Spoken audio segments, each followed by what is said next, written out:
शाम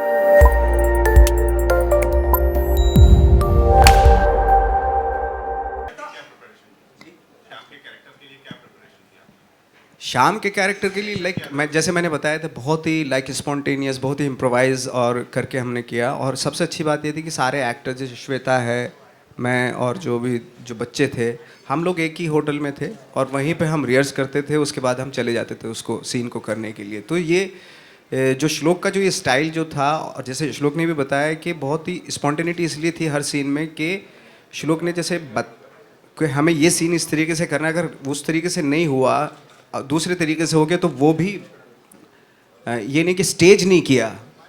और बहुत ही, अगर आप देखेंगे फिल्म को तो उसमें बहुत ही इम्प्रोवाइज चीज़ें हैं, बहुत बहुत सारी ऐसी चीज़ें हैं जो अमूमन फिल्मों में देखने के लिए नहीं मिलती आपको।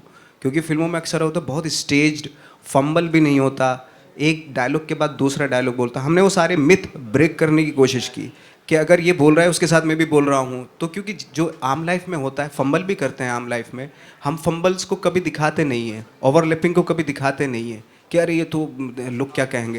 लेकिन इससे डरना नहीं चाहिए। तो हमने अननोइंगली, मुझे लगता है कि इस पिक्चर में हमने बहुत सारे मिथ तोड़ी हैं, भले ही बहुत छोटे प्लेटफॉर्म पे तोड़ी हूँ, बट हमने as an actor, as a director, हम लोगों ने कोशिश की कि वो जो सारी चीज़ें हम लोग दिखाते हैं कि एक डायलॉग ख़त्म हुआ उसके बाद दूसरा बोलता है।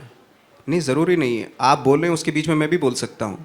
ज़रूरी नहीं मैं आपकी तरफ ही देख के बोलूँ, मैं इधर भी काम करते करते भी बोल सकता हूँ। तो इस तरह की बहुत सारी चीज़ें, तो मेरे लिए प्रोसेस ये बहुत बड़ी इम्पोर्टेंट प्रोसेस थी। और आई थिंक वही लर्निंग पॉइंट था, वही प्रिपरेशन थी इसकी। नवाज भाई, Thank you. You had a question for Shweta. Ji